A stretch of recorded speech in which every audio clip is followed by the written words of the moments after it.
The average millionaire loses everything within 5 years.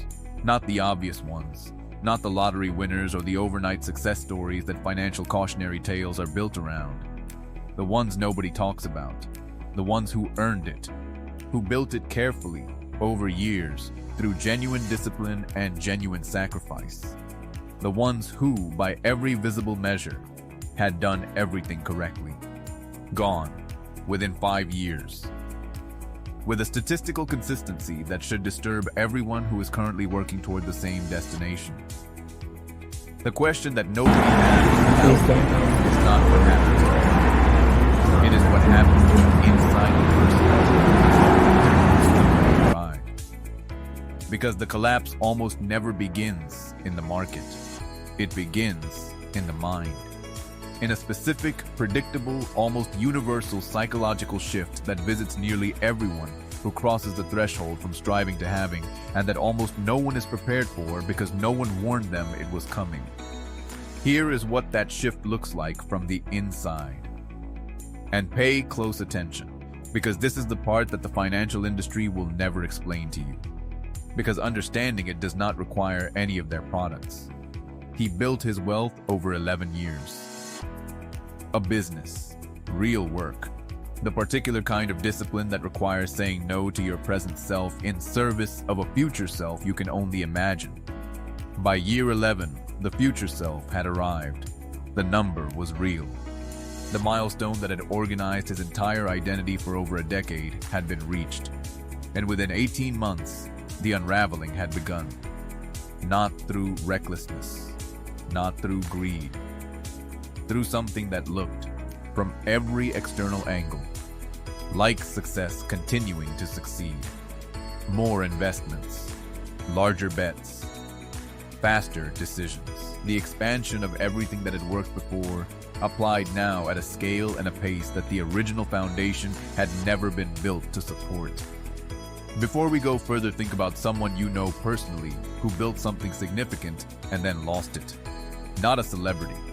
Someone real, from your own life or circle. Go to the comments and write what you think actually went wrong. Because what most people describe is the surface. What this investigation is about is what was underneath it.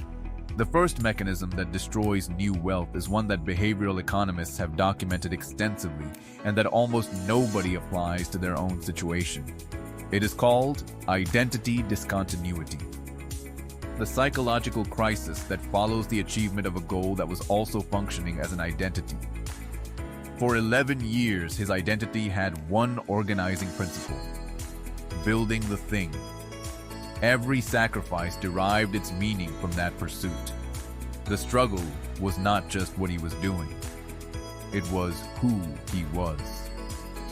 And the moment the goal was reached, the identity that the pursuit had been providing lost its anchor, not the money, the psychological architecture that the striving had been building. The brain does not experience this as success. It experiences it as a threat, as the unsettling, disorienting loss of the internal structure that made daily decisions feel purposeful and coherent. And in response to that threat, it does what brains do when they need to reestablish identity quickly. It reaches for the most available behavior that replicates the feeling of the original pursuit. For people who built wealth through risk and decision-making, that behavior is more risk and bigger decisions, not because the analysis supports it. Because the neurological profile of a high-stakes financial decision, the focus it demands, the identity it temporarily restores is the closest available approximation of the feeling that building the wealth originally provided. He was not expanding strategically. He was self-medicating, using capital as the drug and risk as the delivery system. And the cost of that medication was everything he had built. Now here is where this becomes genuinely confronting, because the second mechanism is even more invisible than the first, and it operates not through action, but through a shift in how the mind processes information. There is a well-documented cognitive phenomenon called the end-of-history illusion. The consistent human tendency to recognize that we have changed significantly in the past, while simultaneously believing that we will not change significantly in the future. That who we are now is roughly who we will continue to be. that our current values, current risk tolerances, current understanding of what matters these feel permanent in a way that our past selves, in retrospect, clearly were not. New wealth activates a specific version of this illusion. The person who just achieved financial success looks at their current self disciplined, careful, proven, and makes financial commitments based on the assumption that this self will persist, that the values and behaviors that built the wealth will continue to govern it.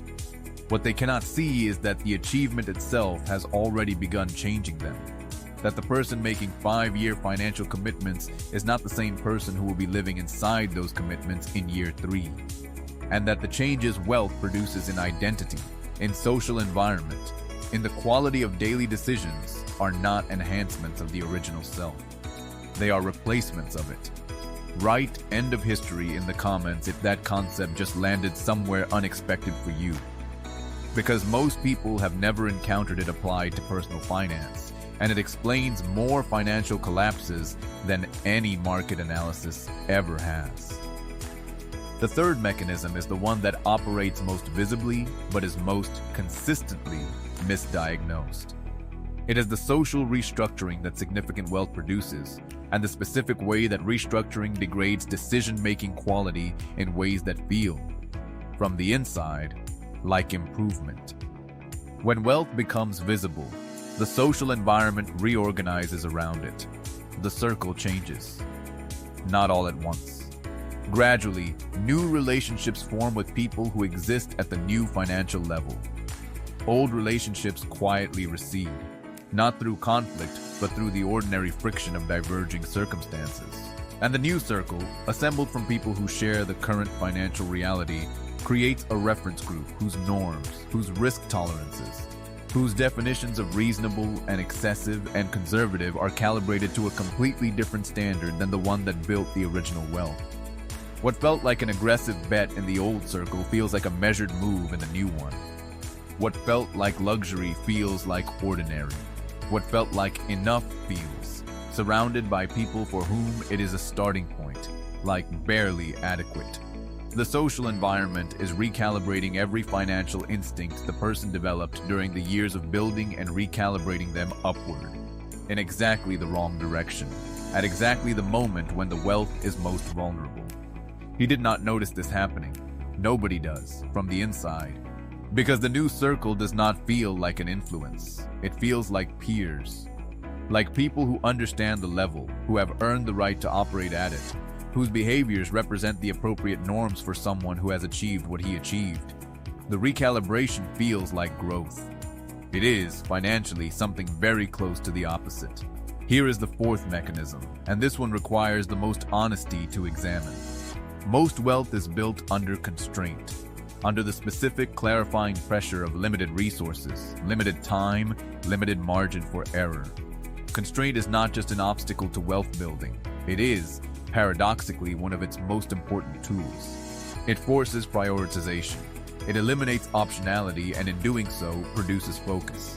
It creates the particular quality of decision-making that comes from knowing that a mistake has a real and immediate cost. Wealth removes constraint. And the removal of constraint, which feels like liberation, produces a degradation in decision-making quality that is almost impossible to perceive from the inside. When a bad decision is genuinely absorbable, the brain does not treat it with the same rigor as when it is not. The due diligence that was automatic under constraint becomes optional under abundance. The patience that was necessary when capital was limited becomes easy to abandon when capital is not. The careful, almost painful deliberateness that characterized every decision during the building phase gives way to something faster, looser, less anchored in the fear of being wrong that made the original decisions so precise. The irony is almost architectural. The qualities that built the wealth were products of the conditions that no longer exist.